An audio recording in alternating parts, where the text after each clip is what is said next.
Salut à toutes, c'est le Doc News pour de la news, j'espère que vous allez bien. Moi ça va super, on est parti pour de la news sur les éruptions du volcan, et oui, direction les Philippines, et ça faisait longtemps qu'on n'avait pas reparlé de ce volcan-là, il a refait parler de lui, et oui. Le volcan Tatal, en gros, en train de refaire parler de lui, et oui. On part aujourd'hui aux Philippines où le volcan Tal a de nouveau fait parler de lui. Trois éruptions ont été enregistrées et été filmées ce dimanche 26 octobre 2025. Des événements courts mais qui ont rappellent que ce volcan reste l'un des plus surveillés du pays. On revient sur l'ensemble de ce qui s'est passé, les risques et pourquoi ce type d'éruption intéresse aussi la météo, l'aviation et le monde maritime. Et oui, vu que la chaîne fait un peu de tout ce qui touche la météo, l'aviation et le maritime, au moins on fait un tir groupé.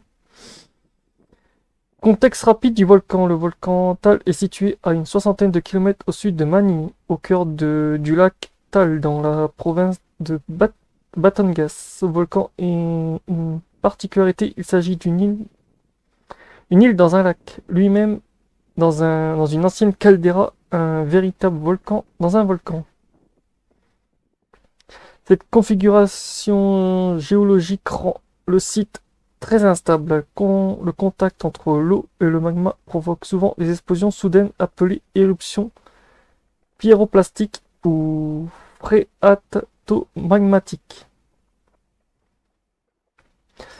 Et pour remonter dans les archives, en 2020, le volcan Tal avait connu une éruption majeure projetant des cendres jusqu'à Mani et forçant des dizaines de milliers de personnes à évacuer. Depuis, il reste sous surveillance permanente du phylovolc. Et oui. Les trois éruptions du 26 octobre. Et oui, ce dimanche, les capteurs du phylovolcan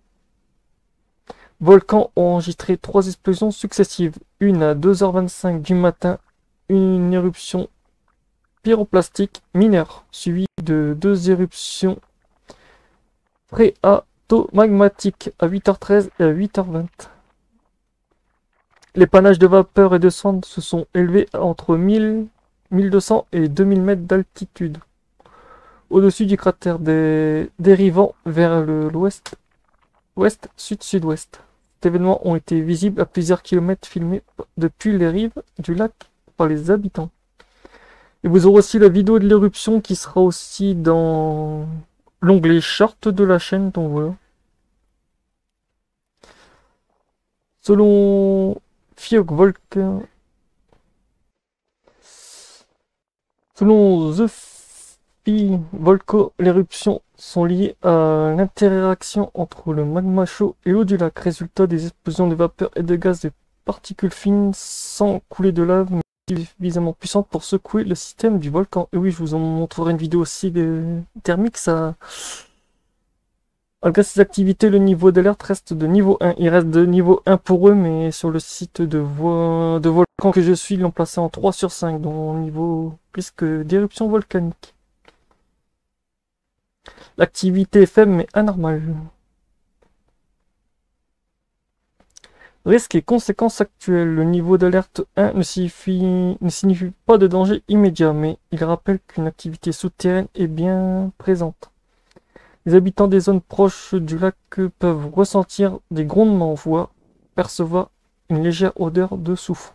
Les autorités maintiennent l'interdiction d'entrer sur l'île volcanique et de naviguer dans la zone de danger permanente autour du cratère principal. Pour l'aviation, ce panache, même modeste, représente un risque réel. Les particules de cendres peuvent endommager les moteurs d'avion et réduire la visibilité. Les autorités aéronautiques surveillent donc attentivement la zone.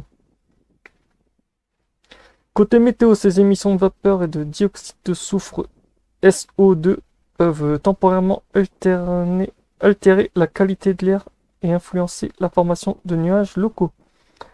Rien d'inquiétant pour le moment, mais un phénomène à suivre de près, ça c'est sûr. Pourquoi c'est important à surveiller? Et oui, certains vont dire, pourquoi faut surveiller un volcan? Ce qui intègre Un tigre, les volcanologues, c'est la répétition rapide de ces éruptions. 3 événements en moins de 6 heures. C'est le signe que le système magmatique relâche de la pression. Ça ne veut pas dire qu'une éruption majeure est imminente, mais cela montre que le volcan reste sous tension. Ce type d'activité peut parfois précéder des phases plus fortes si la pression interne continue d'augmenter. Ah bah ça c'est sûr. De toute façon, comme vous l'avez vu sur la vidéo qui tournait depuis tout à l'heure sur le volcan, a envoyé de sacrés panaches. Des panaches assez hardcore. Parce que comme on le voit à un moment, pouf! On voit une très très grosse explosion. Et même cette explosion a été vue par les modèles infrarouges. Ici, comme on le voit. On voit les petits effets de que ça bouillonne un peu. Hop là.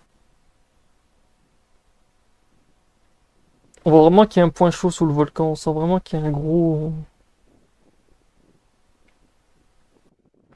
Rien qu'à la couleur, on voit qu'il y a des zones bleues où c'est pas très chaud. Après, on a des zones qui se rapprochent un peu plus où c'est bien rouge. Donc, signe d'une bonne activité dans le volcan.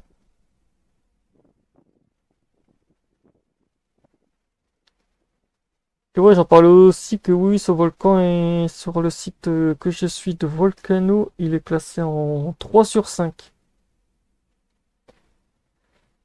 Conditions actuelles, activité petite ou avertissement d'éruption imminente. En gros, sur le site Volcano Discovery, en gros, ils ont placé le volcan total en niveau 3 sur 5. Et comme on en parlait, sa dernière éruption date aussi de 2020. En gros, elle est très très récente. Moins de 5 ans. Après, sa dernière remontée de 1977, donc autant vous dire entre 2000 et 1977, il y a de quoi faire. Il y a de quoi faire, il y a de quoi faire.